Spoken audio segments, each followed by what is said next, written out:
Sandmeyer reaction last class में खत्म किया। अब उसके आगे नेक्स्ट रिएक्शन इज बाज सीमान रिएक्शन। इससे हम लोग देखो अब तक फ्लोरोबेंजीन से डरते थे, ये ऐसा रिएक्शन है जो फ्लोरोबेंजीन बना के देगा हम लोगों को। तो यहां पर हम लोग क्या लेने वाले हैं, बेंजीन डाइजोनियम क्लोराइड। अब हमने कल मैकेनिज्म भी देखा था इसका, बेंजीन डाइजोनियम क्लोराइड का। रिएक्शन इसका होगा HBF4 से, HBF4 से ये रिएक्शन होगा। एंड यहां पर होगा क्या, तो यहां पर फाइनली बेंजीन के ऊपर क्या अटैच हो जाएगा, फ्लोरोबेंजीन। तो यहां पर बेंजीन के ऊपर F आने से बन गया फ्लोरोबेंजीन। यहां पर और कुछ याद करने की जरूरत नहीं है, सिर्फ यहां पर थोड़ा सा इसे गर्म करो, फ्लोरोबेंजीन आपको मिल जाता है, दैट्स इट। तो इसे बोलते हैं हम लोग बाज सीमान रिएक्शन। नेक्स्ट रिएक्शन देखो, गेटरमैन रिएक्शन। आपको नेम रिएक्शन की कॉपी बनाने को बोला है मैंने, बनानी चाहिए, नहीं बना रहे हो तो आपके जैसा बुद्धू कोई नहीं है, क्योंकि 1000 बार बोल चुके हैं कि ये करना है। 11 से बोल रहा हूं नेम्ड रिएक्शन के बारे में। कॉपी बनाइए, बेनिफिट में रहोगे और एग्जाम देने के बाद याद करोगे कि सर ये काम किया था हमने और इससे बहुत बड़ा बेनिफिट हुआ।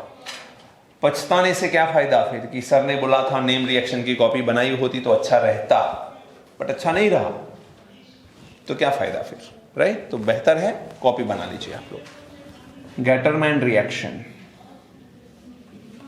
ये गटर का मैन नहीं था, राइट, इतना थोड़ा ध्यान रखना।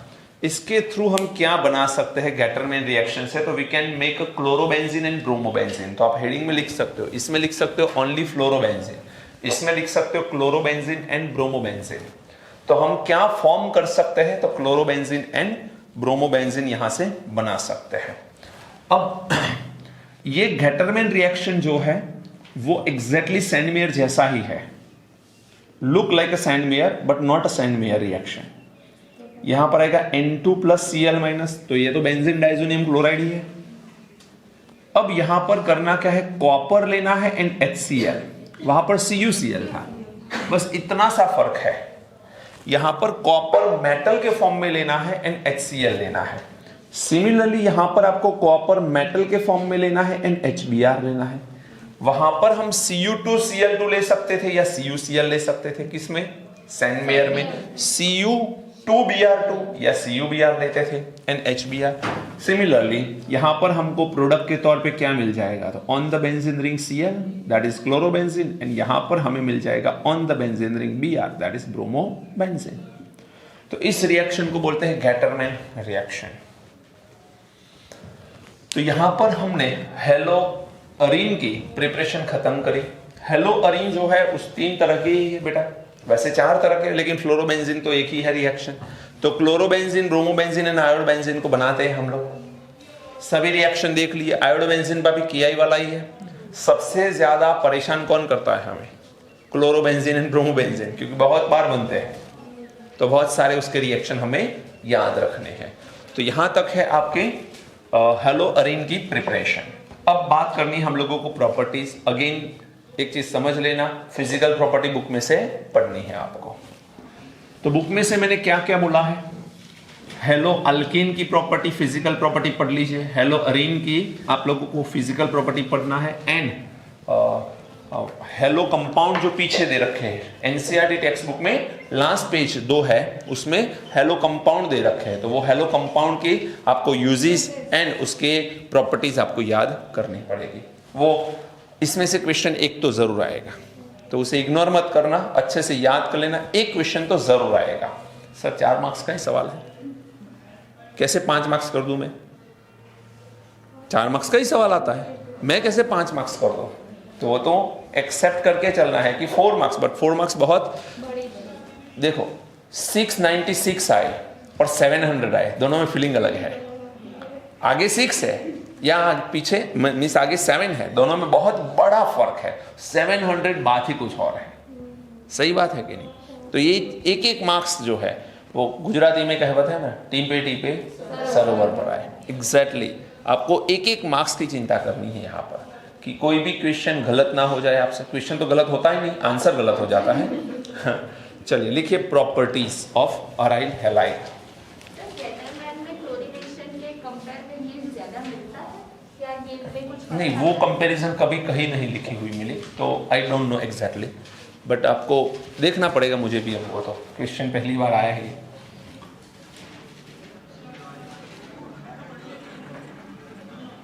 Properties of aryl halide. मुझे बताइए कि अल्काइल हैलाइड की कौन सी 3 प्रॉपर्टी थी? 3 रिएक्शन देखे हमने अल्काइल हैलाइड में। Nucleophilic substitution reaction, then second electrophilic elimination reaction, sorry E reaction लिखे हमने, E1 E2 देखे तो एलिमिनेशन रिएक्शन बोलेंगे हम लोग, इलेक्ट्रोफिलिक तो नहीं बोलेंगे उसे, सिर्फ एलिमिनेशन बोलेंगे हम लोग। And third one reaction with the matter, ये 3 लिखे, इसमें लिखो आप लोग nucleophilic substitution.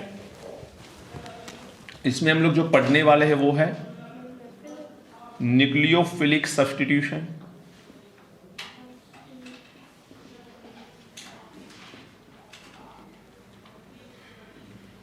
Then reaction with metal and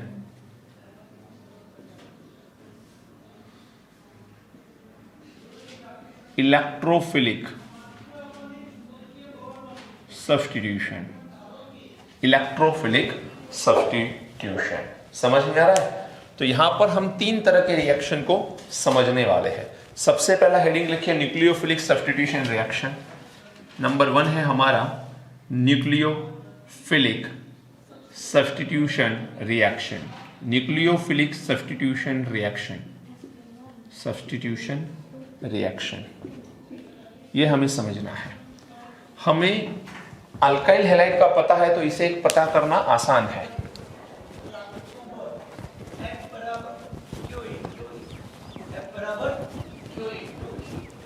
sir बंद करो, मारे पेलू रेकॉर्डिंग है चालत, तमारू मारो आज मिक्स થાય છે।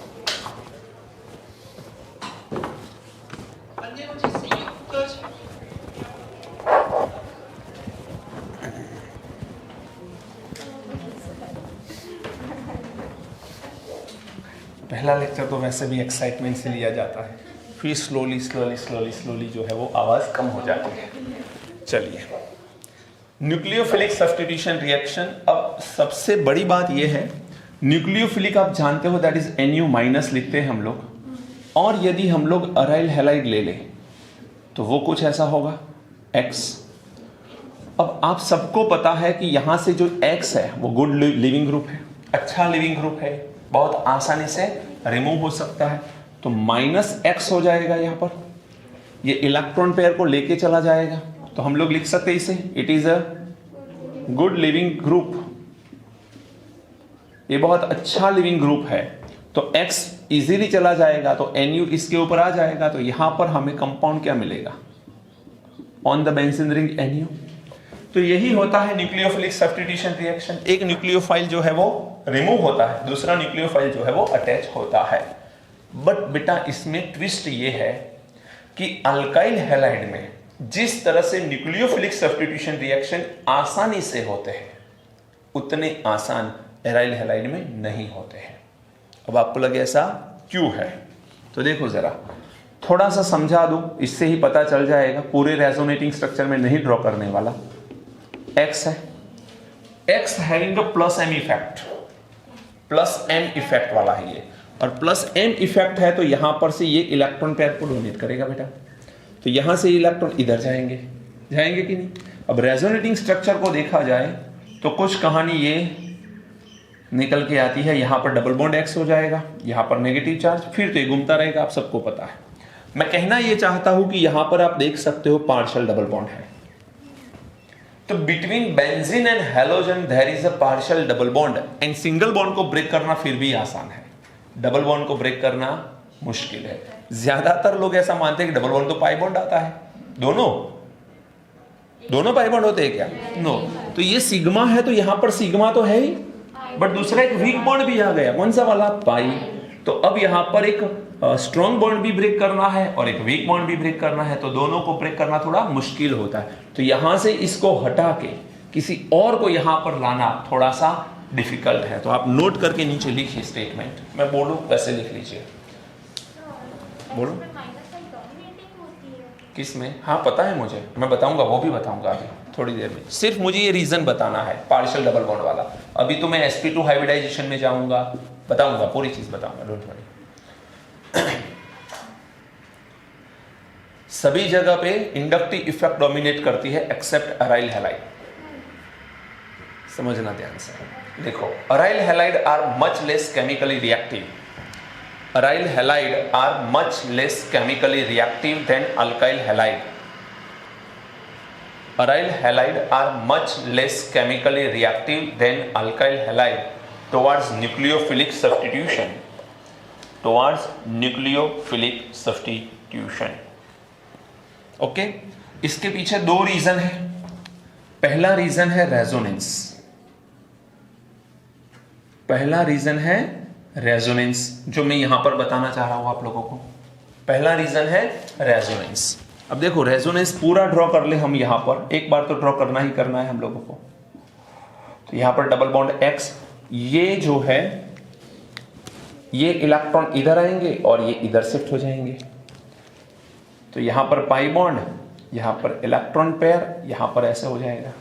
चलिए, देन आफ्टर क्या होगा? तो यहां से इलेक्ट्रॉन इधर शिफ्ट होंगे, ये इधर शिफ्ट हो जाएंगे। तो यहां पर हमारे पास नेगेटिव X बनेगा एंड उसके बाद आगे बढ़े तो क्या होगा? यहां से इलेक्ट्रॉन इधर आएंगे,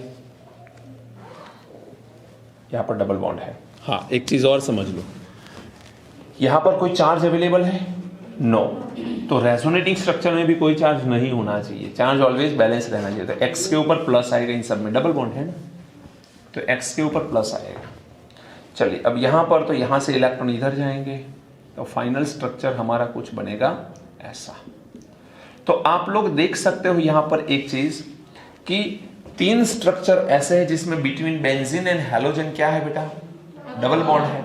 एंड डबल बॉन्ड है तो यहां पर double bond character, partial double bond character हमको देखने को मिलता है। यदि मैं हाइब्रिड स्ट्रक्चर ड्रॉ करूं इसका, तो देखो कोई भी जगह ऐसी नहीं है जहां पर पाई बॉन्ड ना हो। यहां पर पाई बॉन्ड, फिर ये रहा, फिर ये रहा, फिर ये रहा, फिर ये रहा और फिर ये, सभी जगह आ रहा है।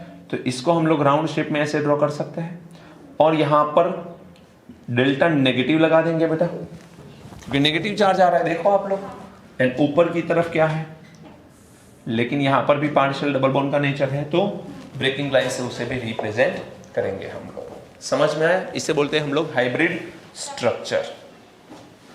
तो यहां पर आप लोग नोट डाउन करके क्या लिख सकते हो? Between C and X there is a partial double bond nature.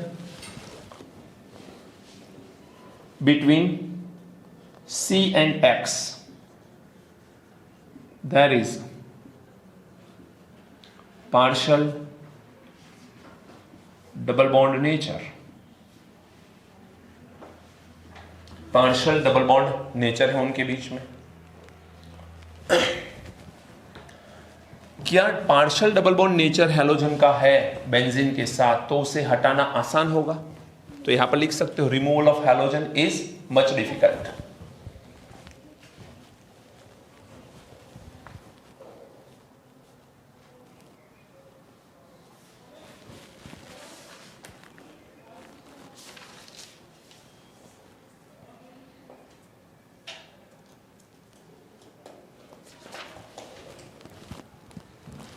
Removal of halogen is much difficult. समझ में आ रहा है? तो एक तो रीजन मिल गया हम लोगों को। दूसरा रीजन C बॉन्ड X। अब ये क्या है? तो हम इसमें कार्बन का हाइब्रिडाइजेशन लिखने वाले हैं। C bond X sp2 hybridised carbon. इसमें जो कार्बन है वो sp2 हाइब्रिडाइज्ड है। कैसे? देखो, यहां पर हाइब्रिड स्ट्रक्चर को देख के हम कोई भी चीज डिसाइड करते हैं। तो यहां पर कार्बन देखा जाए तो एक पाई बॉन्ड तो रहेगा ही रहेगा बेटा, एक पाई बॉन्ड तो उसके पास रहेगा ही रहेगा। देखो आप लोग यहां पर देखो तो ये पाई बॉन्ड है, यहां पर देखो तो ये पाई बॉन्ड, यहां पर देखो ये पाई बॉन्ड, यहां पर ये पाई बॉन्ड, यहां पर ये पाई बॉन्ड, तो एक तो पाई बॉन्ड रहेगा ही रहेगा। अब आपको ये भी पता होगा कि कार्बन 3 हो सकते हैं, sp3 हो सकता है, sp2 हो सकता है, sp। कार्बन तीनों हो सकते हैं। अब इनमें आप लोगों को पता है परसेंटेज ऑफ एस कैरेक्टर यहां पर 50%, यहां पर परसेंटेज ऑफ एस कैरेक्टर होगा 33.33% और यहां पर परसेंटेज ऑफ एस कैरेक्टर निकल के आता है 25%। जितना एस कैरेक्टर ज्यादा वो न्यूक्लियस के नजदीक वाली ऑर्बिटल मानी जाएगी, क्योंकि एस का शेप स्फेरिकल होता है, न्यूक्लियस के नजदीक वाली मानी जाएगी। एंड न्यूक्लियस के नजदीक वाली ऑर्बिटल में न्यूक्लियस का अट्रैक्शन कैसा होता है? ज्यादा। तो सीधी सी बात है, इलेक्ट्रोनेगेटिविटी का ऑर्डर कुछ ऐसा होगा कि नहीं? तो sp कार्बन जो है उसकी इलेक्ट्रोनेगेटिविटी कंपेयर टू अदर ज्यादा। तो यहां पर हमारे पास sp2 है, इतनी ज्यादा नहीं बट कम भी नहीं है। तो यहां पर sp3 की कंपेयर में जो अल्काइल हैलाइड की बात कर रहे थे वो sp3 था, अब यहां पर sp2 कार्बन है। ये कार्बन कैसा है बेटा? sp2 हाइब्रिडाइज्ड कार्बन है, और sp2 हाइब्रिडाइज्ड कार्बन की इलेक्ट्रोनेगेटिविटी कैसी होती है? ज्यादा होती है। इलेक्ट्रोनेगेटिविटी कैसी होती है? ज्यादा होती है। तो हैलोजन इलेक्ट्रॉन लेके भागना चाहता है बट कार्बन छोड़ना भी नहीं चाहता। देखो हम लोग न्यूक्लियोफिलिक सब्स्टिट्यूशन को देखते किस तरह से थे, यहां पर हैलोजन है और यहां पर न्यूक्लियोफाइल है बेटा। हम कैसे सोचते थे कि ये इलेक्ट्रॉन हैलोजन लेके चला जाएगा, बट नॉर्मल कंडीशन में वो ले सकता है। यहां पर इतना आसान नहीं है। क्यों नहीं है? क्योंकि ये जो कार्बन है वो sp2 हाइब्रिडाइज्ड कार्बन है, और sp2 हाइब्रिडाइज्ड कार्बन बोल रहा है कि भाई कहां भाग रहा है तू, मेरे पास भी इलेक्ट्रोनेगेटिविटी है, मैं भी नहीं छोड़ूंगा। तो ये आसान नहीं होगा। तो इसीलिए ये रिएक्शन इतना आसान नहीं है, नॉट इजी। ये इजी नहीं है। समझ में आ रहा है पॉइंट? क्लियर? दो रीजन में बता रहा हूं, एक हाइब्रिडाइज्ड और दूसरा partial double bond nature. Note करो।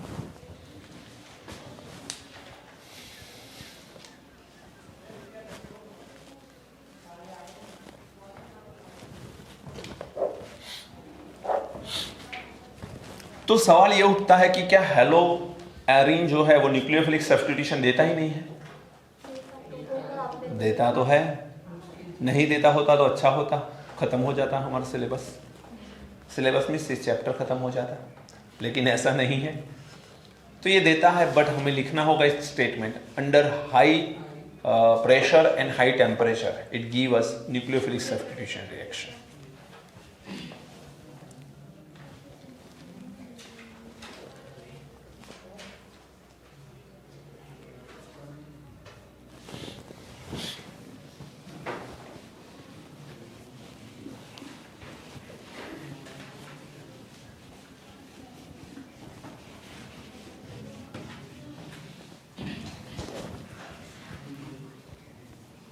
हटा दो बेटा।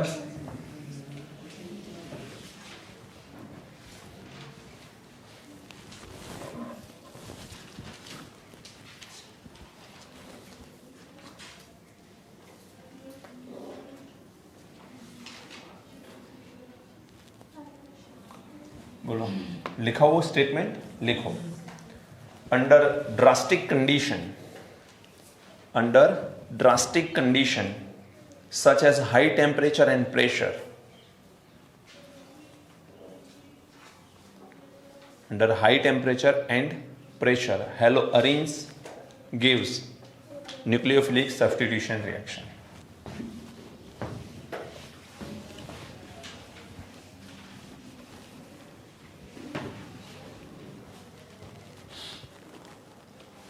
अब हम लोग एक एक करके सब्स्टिट्यूशन रिएक्शन देख रहे हैं, जिसमें सबसे पहला रिएक्शन है सब्स्टिट्यूशन बाय OH ग्रुप। इसमें SN का मामला नहीं आएगा, डबल बॉन्ड है, तो फिर समझने का मतलब ही नहीं बनता फिर SN1 को। तो सब्स्टिट्यूशन बाय OH ग्रुप, देखो यहां पर हमें लेना होता है क्लोरोबेंजीन। क्लोरोबेंजीन में हमें हाई टेम्परेचर पे रिएक्शन करना होगा, और यहां पर हम लेंगे NaOH एक्वायस। वाटर में सॉल्युबल है NaOH, स्लोली सॉल्युबल हो जाता है, और NaOH एक्वायस सॉल्यूशन बनाने के बाद 623 kelvin temperature and 300 atmosphere pressure ये क्रिएट करना होता है हमको, तब जाके ये रिएक्शन होगा। लेकिन रिएक्शन में भी यहां से H एंड यहां से Cl हटता है, तो रिमूव हो जाएगा HCl और बचेगा क्या? ONA। तो यहां पर हमें मिलता है sodium phenoxide, sodium phenoxide. And ये सोडियम फिनॉक्साइड का HCl के साथ रिएक्शन करते हैं, then sodium NCl it give us NaC, यहां से H ज्वाइंट हो जाएगा, तो हम लोगों को यहां पर मिलेगा OH। ये रिएक्शन के मैकेनिज्म को समझने का वैसे मतलब नहीं है, क्योंकि अल्कोहल फिनॉल ईथर हम पढ़ चुके हैं, इसमें ये ऑलरेडी पढ़ चुके हैं। डाउ प्रोसेस, यदि याद आ रहा है तो कुछ, इंडस्ट्रियल प्रोडक्शन ऑफ फिनॉल, उसमें क्यूमिन प्रोसेस थी। यस, वो बेस्ट प्रोडक्शन के लिए यूज करते थे। उसमें जो साइड प्रोडक्ट थी वो भी यूजफुल थी। कौन सी थी साइड प्रोडक्ट? एसीटोन। क्या थी? एसीटोन। चलिए, तो ये इसे हम लोग बोलते हैं डाउ प्रोसेस। दाऊद इब्राहिम नहीं है, ये डाउ प्रोसेस है। डाउ प्रोसेस कॉमर्शियली प्रोडक्शन यदि फिनॉल का करना है तो इस मेथड से हम लोग कर सकते हैं।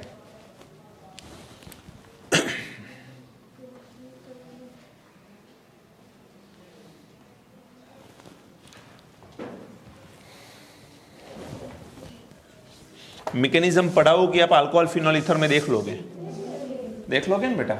मैकेनिज्म मैंने तो लिखा है, लेकिन कोई मतलब नहीं है एक ही चीज बार बार रिपीट करके, क्या मतलब है?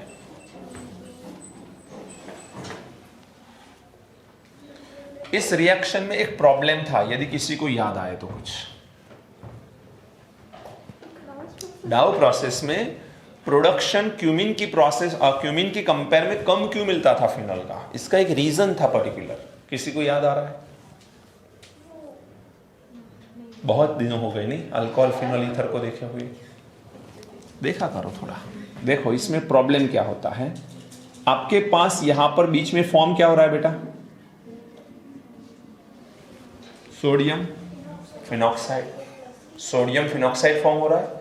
अब ये सोडियम फिनॉक्साइड और ये क्लोरोबेंजीन दोनों है तो एक ही वेसल में, एक ही वेसल में, तो ये सोडियम फिनॉक्साइड क्लोरोबेंजीन से रिएक्ट कर लेता है।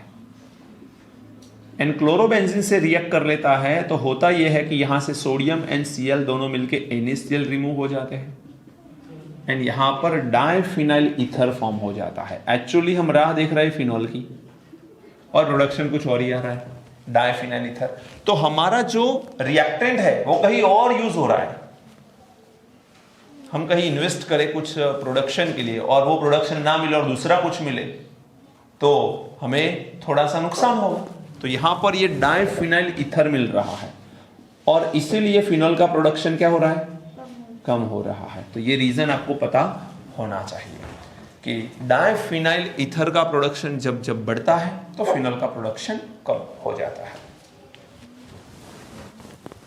चलिए, सब्स्टिट्यूशन बाय OH ग्रुप हो गया। अब ये ड्रास्टिक कंडीशन में ही होता है बेटा, नॉर्मल नहीं है। तो अब देखने हैं हम लोगों को reaction with metal, second point आया। सिर्फ एक रिएक्शन, इसमें नहीं, हाँ ऊपर देखा वो न्यूक्लियोफिलिक का एक रिएक्शन से, डाउ प्रोसेस और कुछ नहीं। रिएक्शन विथ मेटल, सबसे पहले देखना है हम लोगों को विथ सोडियम, विथ सोडियम। यहां पर हम हेलोबेंजीन ले रहे हैं बेटा, तो ले लो ब्रोमोबेंजीन, फिर यूज करो सोडियम और एक और मोल ले लो आप किसका? ब्रोमोबेंजीन का। मैं ऑपोजिट डायरेक्शन से लिख रहा हूं सिर्फ समझने के लिए, आप चीजों को आसानी से समझ पाओ इसलिए। अब बेटा मेटल आया तो यूज क्या करोगे बताओ? Dry ether. यहां पर Br2 है एंड सोडियम तो अकेला है, अत्याचार है तो 2 करो। यहां से 2 Br एंड 2 सोडियम आपस में मिलजुल के रहना चाहेंगे, कोई नहीं रोक सकता।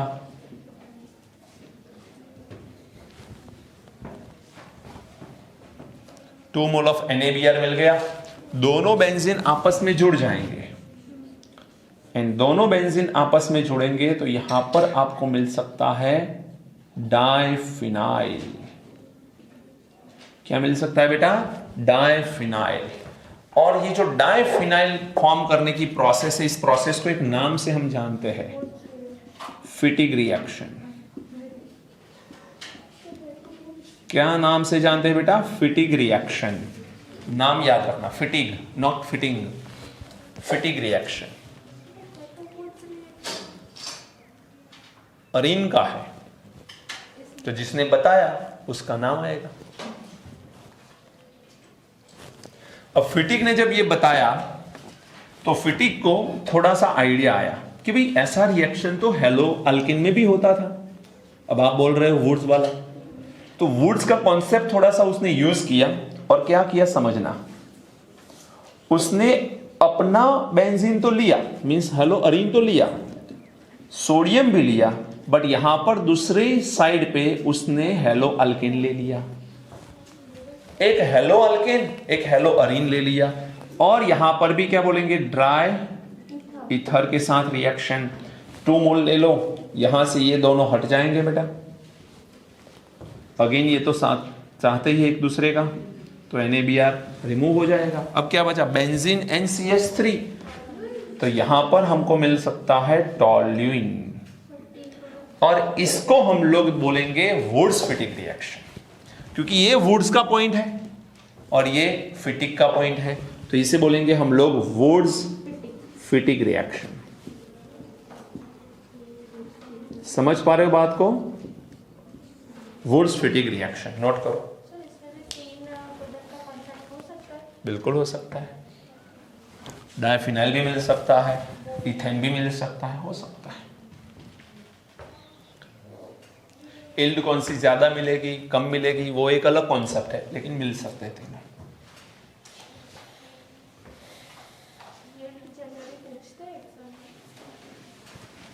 सिर्फ डायरेक्टली आएगा वुड्स फिटिग रिएक्शन में प्रोडक्ट क्या आएगी, या फिर गिवन रिएक्शन कौन सा है।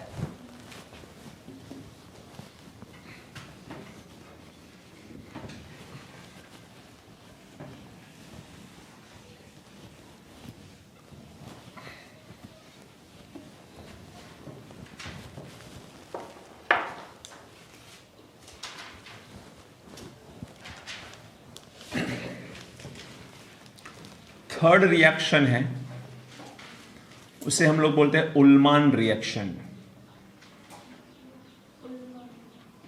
उल्मान रिएक्शन, और थोड़ा ध्यान रखना कि ये सोडियम के साथ जो रिएक्शन हुआ, उल्मान रिएक्शन कॉपर के साथ होता है, तो यहां पर आपको ध्यान रखना है विथ कॉपर मेटल। इतना ही नहीं, इसमें हमें जो हेलो अरीन लेना है वो फिक्स है, आयोडोबेंजीन के अलावा दूसरा नहीं ले सकते आप। तो यहां पर हेलो अरीन कौन आएगा, ओनली आयोडोबेंजीन,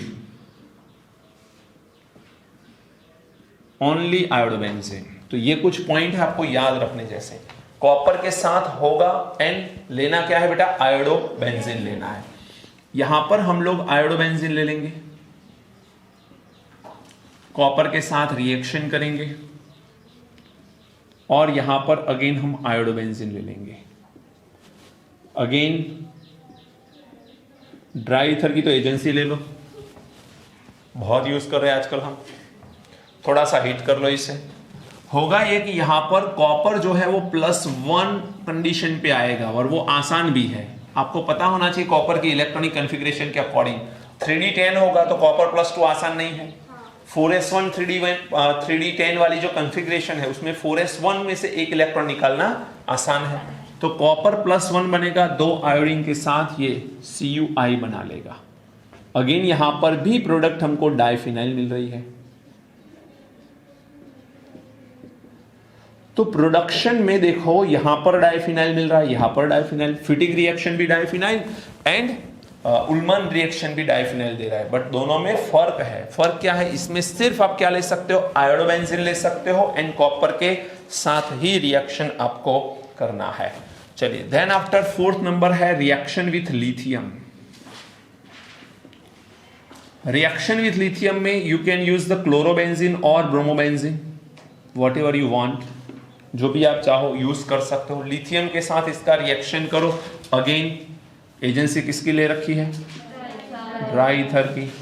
यहां पर 2 मोल ऑफ लिथियम हम यूज करेंगे बेटा, यहां पर Br एंड एक लिथियम क्या हो जाएगा, साथ में निकल जाएंगे LiBr करके। एक लिथियम जो बच गया वो लिथियम ब्रोमीन की जगह ले लेगा, तो फिनाइल लिथियम क्या मिलेगा, ये फिनाइल लिथियम मिलेगा। समझ में आ रहा है पॉइंट?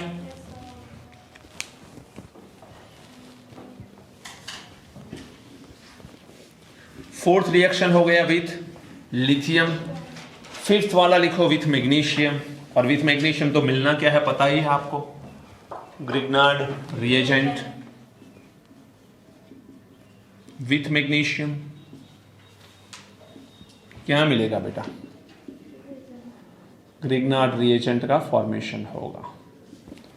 यहां पर आप चाहो क्लोरोबेंजीन ले लो या ब्रोमोबेंजीन ले लो। मैग्नीशियम के साथ रिएक्शन करते हैं, ड्राई ईथर की प्रेजेंस, मैग्नीशियम बीच में आएगा बिटवीन फिनाइल एंड Br, तो यहां पर हमको कुछ कंपाउंड मिलेगा on the benzene ring MgBr, phenyl magnesium bromide.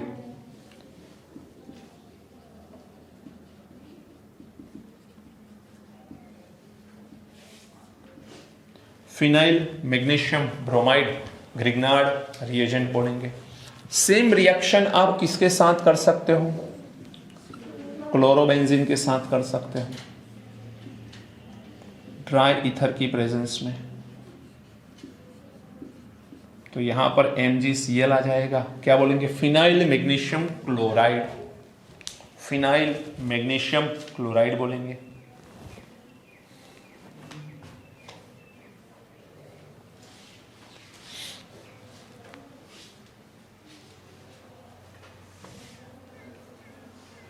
समझ में आया? तो यहां पर मेटल के साथ रिएक्शन आपके खत्म होते हैं। तो दो रिएक्शन तो खत्म हो चुके हैं हमारे, nucleophilic substitution and reaction with the metal. कोई बड़ी बात है ही नहीं इसमें, थोड़ा सा ध्यान रखो, समझ में आए ऐसी चीजें हैं।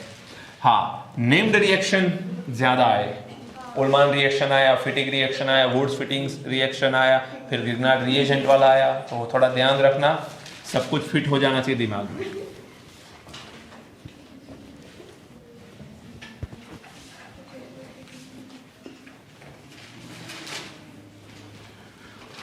चलो अब एक पॉइंट बाकी रहता है, कौन सा वाला, हाँ लास्ट वाला, लेकिन कौन सा है वो, 3 पॉइंट लिखवाए थे बेटा मैंने, इलेक्ट्रोफिलिक सब्स्टिट्यूशन रिएक्शन। और दिमाग में एक चीज छाप लो, बिठा लो, whenever the benzene is there, electrophilic substitution reaction must be occur, याद रखना।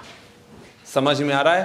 तो कुछ होने वाला है इलेक्ट्रोफिलिक सब्स्टिट्यूशन, बेंजीन आया तो इलेक्ट्रोफिलिक होने वाला है, ऐसा दिमाग में पहले मान के ही चलो। समझ में आ रहा है कि नहीं? तो यहां पर हेडिंग लिख सकते हो आप लोग, electrophilic substitution reaction, electrophilic substitution reaction. देखो, इलेक्ट्रोफिलिक सब्स्टिट्यूशन रिएक्शन आसान है कि नहीं वो समझना पड़ेगा पहले तो, राइट। लेकिन देखो, इसमें हम लोग बात करने वाले हैं हेलोबेंजीन की, अकेले बेंजीन की थोड़ी ना बात कर रहे हैं, हेलोबेंजीन की बात कर रहे हैं। अभी थोड़ी देर पहले मैंने रेजोनेटिंग स्ट्रक्चर बताया आप लोगों को। होता क्या है, यहां से इलेक्ट्रॉन इसमें आता है, इलेक्ट्रॉन डोनर है कौन, हेलोजन, क्योंकि लोन पेयर है, तो फिनाइल रिंग में इलेक्ट्रॉन को ऐड कर रहा है। इसी इफेक्ट को क्या बोलते हैं, प्लस एम इफेक्ट बोलते हैं। बेंजीन की तरफ इलेक्ट्रॉन को फेंकना, उसे बोलते हैं प्लस एम इफेक्ट। तो यहां पर बेंजीन में जब इलेक्ट्रॉन आएंगे तो इलेक्ट्रॉन डेंसिटी क्या होगी, बढ़ेगी, किसकी, बेंजीन की। इन शॉर्ट बेंजीन की इलेक्ट्रॉन फिनाइल रिंग की क्या होगी, इलेक्ट्रॉन डेंसिटी बढ़ेगी। यहां पर देखा जाए तो स्ट्रक्चर कुछ ऐसा बन सकता है, डबल बॉन्ड X आएगा। यहां पर हमारे पास, अब समझ में आना चाहिए ये क्या हुआ, दिल ना टूटना चाहिए, आपको पता चलना चाहिए। यहां से इलेक्ट्रॉन इधर आएगा बेटा, आएगा कि नहीं? चलिए सेकेंड पॉइंट क्या होगा, यहां से ये इधर और यहां से ये इधर आएगा। बनाते चलो आप भी साथ में।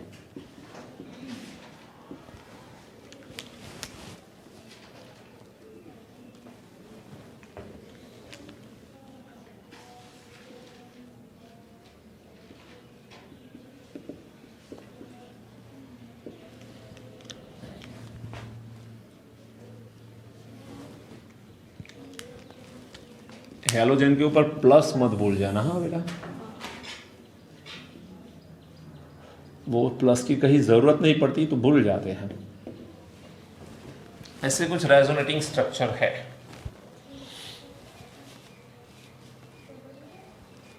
समझ में आया? अब आप देखो इसका हाइब्रिड स्ट्रक्चर बना के देखे तो क्या होगा। ऑलरेडी बना चुके हैं हम लोग। वैसे यहां पर पार्शियल डबल बॉन्ड आएगा, ये पार्शियल नेगेटिव, ये पार्शियल नेगेटिव, ये पार्शियल नेगेटिव। देखो ऑर्थो पोजीशन पे एंड पैरा पोजीशन पे नेगेटिव चार्ज आ रहा है। तो जब भी कोई इलेक्ट्रोफाइल इसके इर्द गिर्द होगा तो इसको तो इलेक्ट्रोफाइल को तो चाहिए क्या, वो किसकी खोज में है, इलेक्ट्रॉन की। और इलेक्ट्रॉन यदि यहां पर बाहर मिले तो तुरंत चिपक जाएगा वो। सही बात है कि नहीं? तो यहां पर इलेक्ट्रोफिलिक सब्स्टिट्यूशन रिएक्शन आसान दिखता है। क्यों? क्योंकि प्रेजेंस ऑफ इलेक्ट्रॉन, या बोल सकते हैं हाई इलेक्ट्रॉन डेंसिटी है। तो लिखो एक स्टेटमेंट में बोल रहा हूं, due two plus and effect, due two plus and effect halogen increases electron density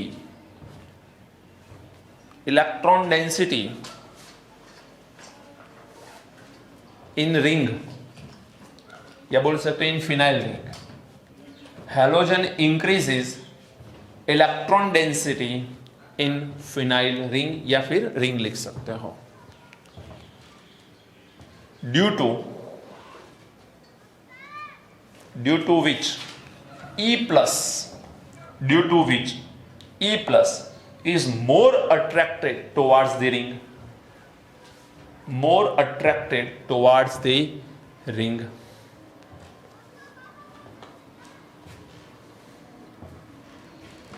towards the ring। अब देखो क्या होता है। ये तो बोल रहा है कि भाई आ जा इलेक्ट्रोफाइल और चिपक जा, रिएक्शन आसानी से करवा ले। प्लस एम इफेक्ट का ये रोल है। तो यहां पर ये है हमारी प्लस एम इफेक्ट है। दूसरी इफेक्ट है हमारी माइनस आई इफेक्ट। अब माइनस आई इफेक्ट क्या होती है जरा समझना बेटा। यहां पर हैलोजन है। अब सबको पता है कि हैलोजन की इलेक्ट्रोनेगेटिविटी ज्यादा है। अब हैलोजन की इलेक्ट्रोनेगेटिविटी ज्यादा है तो इस बॉन्ड के इलेक्ट्रॉन को हैलोजन अपनी तरफ अट्रैक्ट करता है। बॉन्ड के इलेक्ट्रॉन को या फिर इस इलेक्ट्रॉन डेंसिटी को जब हैलोजन अपनी तरफ, ये डिस्टेंस ओरिएंटेड इफेक्ट है, आप सब जानते हो राइट। तो यहां से इलेक्ट्रॉन किसकी तरफ शिफ्ट हो जाएंगे, हैलोजन की तरफ शिफ्ट हो जाएंगे। तो यहां पर माइनस आई इफेक्ट क्या करती है, minus I effect decreases the electron density in phenyl ring. सही है। अब एक बढ़ा रहा है, एक कम कर रहा है, तो करे क्या। तो 99% केसेस में समझना ध्यान से, ऑर्गेनिक केमिस्ट्री में 99% केसेस में plus M effect minus I के ऊपर डोमिनेट करती है। Plus M effect minus I effect के ऊपर डोमिनेट करती है। But in haloarene minus I effect dominate करती है प्लस एम के ऊपर। समझ में आ रहा है? तो याद रखना, in haloarene minus I effect dominating the plus M. तो बेटा किसकी कहानी सुनेंगे हम, ऊपर वाले की कि नीचे वाले की? नीचे वाले की। ये माइनस आई इफेक्ट डोमिनेट कर रहा है तो बोलेगा बेंजीन में इलेक्ट्रॉन नहीं है, कम है, रिंग में इलेक्ट्रॉन डेंसिटी कम है, तो इलेक्ट्रोफिलिक सब्स्टिट्यूशन आसान नहीं है। समझ में आया? तो लिखो स्टेटमेंट, मैं बोल रहा हूं स्टेटमेंट लिखो। इन हेलोअरीन electrophilic substitution reaction is not easy. In heloarine, electrophilic substitution reaction is not easy.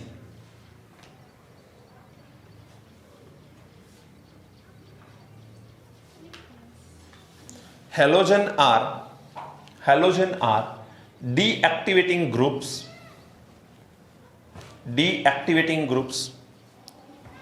for electrophilic substitution reaction,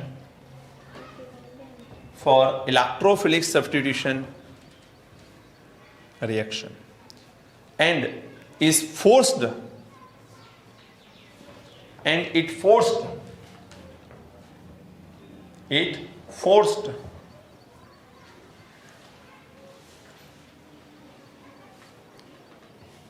will occur at ortho para position.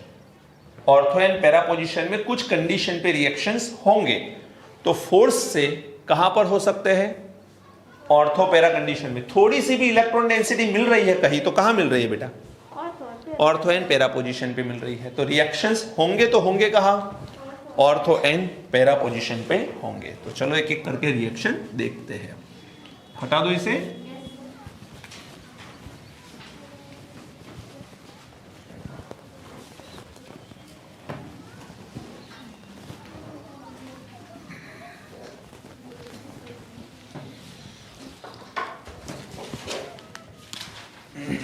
चलिए, पहला है क्लोरीनेशन।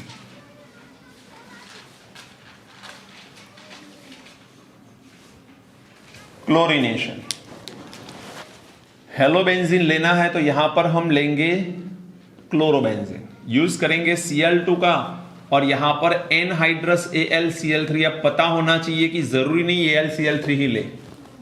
पूरा लिस्ट लिखवा चुका हूं मैं, हेलोजिनेशन में लिखवा चुका हूं। याद किया है आपने? भगवान जाने। हाँ, वो भी यस।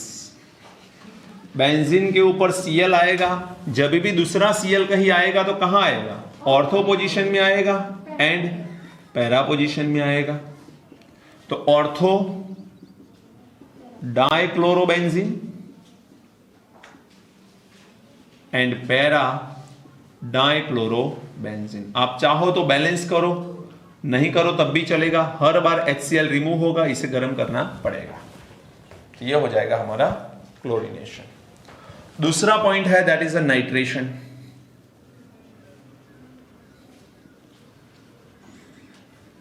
अगेन लेना क्या है? नाइट्रोबेंजीन मत ले लेना, हेलोअरीन ही लेना है। इसका नाइट्रेशन करना है हम लोगों को। कंसंट्रेटेड HNO3 लेना है, एंड इसमें कंसंट्रेटेड सल्फ्यूरिक एसिड का रोल क्या है बेटा? As a catalyst. इसे थोड़ा सा गर्म करिए। यहां पर इलेक्ट्रोफाइल ग्रुप कौन सा है? NO2+। जब क्लोरीनेशन होता है तो Cl+ ग्रुप, और नाइट्रेशन में NO2+ ग्रुप अटैच्ड होगा। कहां अटैच्ड होगा? तो दो कंडीशन है, on the benzene ring Cl in ortho position NO2। दूसरा कहा आएगा? On the benzene ring Cl in para position NO2। Ortho nitro chlorobenzene, para nitro chlorobenzene. समझ रहे हो बात को? कोई बताएगा मुझे यहां पर IUPAC नेम क्या हो सकता है इसका? बताओ जल्दी से, IUPAC नेम क्या हो सकता है? हेलोजन एंड NO2 में हेलोजन पहला आता है। 1 क्लोरो, मुझे बिल्कुल पक्का पता था कि ये मिस्टेक है आप लोगों की। 1 क्लोरो 2 नाइट्रो बेंजीन। यहां पर लिखेंगे 1 क्लोरो, नाइट्रो कौन सी नंबर पे है? 4 nitro benzene. 1 chloro 2 nitro benzene. अब इसमें बेटा थोड़ा ये भी ध्यान रखना है कि ऑर्थो पोजीशन पे हिंड्रेंस है। Cl नजदीक है, Cl नजदीक है। दूसरी चीज डिस्टेंस ओरिएंटेड इफेक्ट है, -I, और डोमिनेट कौन कर रहा है? -I। तो यहां से इलेक्ट्रॉन की डेंसिटी थोड़ी कम हो जाएगी, जबकि पैरा के ऊपर से उतनी ज्यादा कम नहीं होगी। तो पैरा प्रोडक्ट ज्यादा मिलने के चांसेस है एंड ऑर्थो प्रोडक्ट। तो यहां पर आपसे पूछा जाए कि माइनर एंड मेजर प्रोडक्ट क्या है, तो ऑर्थो वाली माइनर आएगी। इसमें मिस्टेक ये होती है बच्चे से कि ऑर्थो पे दो जगह पे इलेक्ट्रॉन आते हैं, वो रेजोनेंस देखता है तो उसे लगता है कि ऑर्थो पोजीशन के ऊपर इलेक्ट्रॉन डेंसिटी बढ़ेगी, बट कहानी -I इफेक्ट वाली है। -I effect distance dependent effect है, और डिस्टेंस ओरिएंटेड में देखा जाए तो डिस्टेंस ऑर्थो का नजदीक है कंपेयर टू पैरा। तो ऑर्थो के इलेक्ट्रॉन हेलोजन की तरफ शिफ्ट हो जाएंगे, तो ऑर्थो वाली प्रोडक्ट कम मिलेगी, ध्यान रखना। चलिए, थर्ड नंबर है हमारा सल्फोनेशन।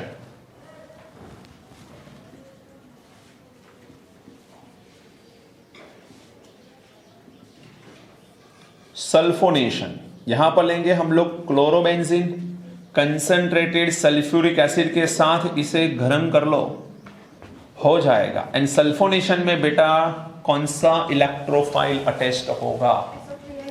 Very good, SO3H+। अब SO3H+, इसको थोड़ा अलग से देखें तो कुछ इस तरह से आप देख सकते हो समझने के लिए, OH SO3H, तो ये SO3H+ बनेगा, OH- बनेगा।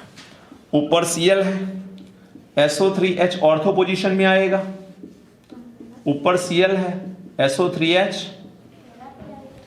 बताओ बेटा नाम क्या होगा इसका? वैसे देखा जाए तो orthochloro benzene sulphonic acid, para chloro benzene sulphonic acid, ये 1 ये 2 chloro benzene sulphonic acid, benzene sulphonic acid. इसमें क्या आएगा? सिर्फ 4 chloro benzene sulphonic acid. Major minor समझ सकते हो, ऑर्थो वाली प्रोडक्ट ऑलवेज माइनर एंड ये वाली प्रोडक्ट ऑलवेज मेजर आएगी।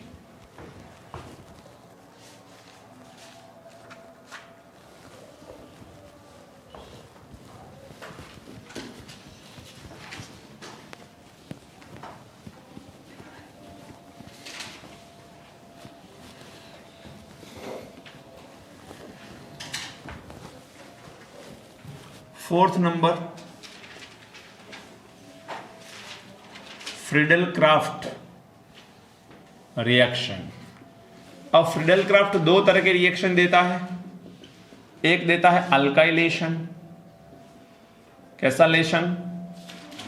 अल्काइलेशन। दूसरा भी एक लेशन था, एसाइलेशन।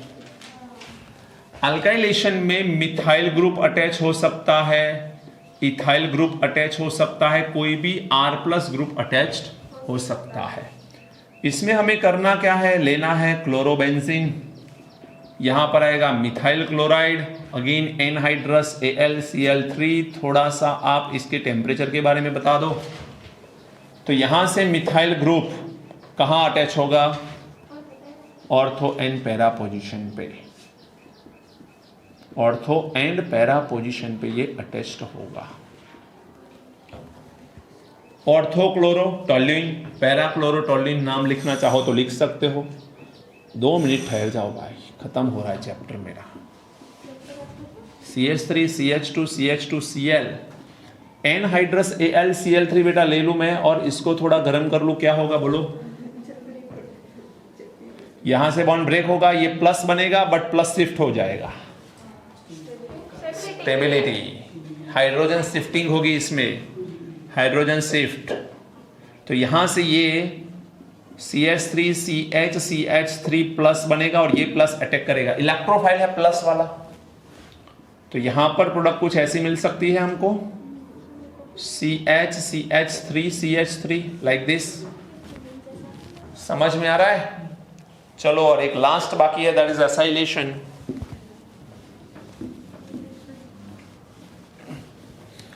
लेसन करके आना सब। सेकेंड पॉइंट है that is acylation. Acyl group किसे बोलते हैं पता है आपको? COCH3+ ग्रुप को एसाइल ग्रुप बोला जाता है। अब इसके लिए हमें यहां पर लेना है पहले तो chlorobenzene. We can use CH3COCl benzoyl chloride in presence of anhydrous AlCl3, give some temperature, bond will break from here, plus and minus, plus attack कहाँ कर जाएगा बेटा? COCH3 ऑर्थो पे and COCH3 पैरा पे। Ortho chloro acetophenone, para chloro acetophenone, ortho chloro acetophenone, para chloro acetophenol लिख पाओगे? चलो ये कैसी प्रोडक्ट? माइनर। ये है हमारी मेजर। सिमिलरली ऊपर भी लिख लेना, ऑर्थो वाली माइनर प्रोडक्ट है और ये मेजर प्रोडक्ट है। तो हमारे रिएक्शन सारे खत्म हो चुके हैं। मैंने आपको एक होमवर्क दिया है सिर्फ, क्या हेलो कंपाउंड कुछ दिए हैं पीछे, उसकी प्रॉपर्टीज एंड यूजेस देख के आना, मुझे बता देना कल कोई प्रॉब्लम है तो। लेकिन कल से हम नया चैप्टर स्टार्ट कर रहे हैं। यहां पर हमारा hello alkene and hello Areen खत्म हो रहा है। समझ में आया? हमने सारी चीजें कवर अप करी है, कोई चीज छोड़ी नहीं है, पूरी चीजें डिस्कस करी है हम लोगों ने। हाँ, फिजिकल प्रॉपर्टी मैंने बोला बुक में से पढ़ लो, वैसे भी पढ़ना ही है वो, राइट? चलिए मिलते हैं।